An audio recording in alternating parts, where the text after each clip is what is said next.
கிறிஸ்துவின் அன்பை விட்டு நம்மை பிரிப்பவன் யார்? உபத்திரவமோ, வியாகுலமோ, துன்பமோ, பசியோ, நிர்வாணமோ, நாசமோசமோ, பட்டயமோ?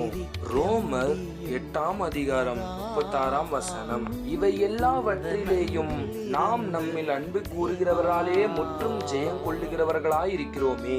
ரோமர் 8:37 மரணமானாலும் ஜீவனானாலும் தேவ தூதர்களானாலும் அதிகாரங்களானாலும் வல்லமைகளானாலும் நிகழ்காரியங்களானாலும் வருங்காரியங்களானாலும் உயர்வானாலும் தாழ்வானாலும் வேறெந்த சிருஷ்டியானாலும் நம்முடைய கர்த்தராகிய கிறிஸ்து இயேசுவில் உள்ள தேவனுடைய அன்பை விட்டு நம்மை பிரிக்க மாட்டாது என்று நிச்சயித்திருக்கிறேன்.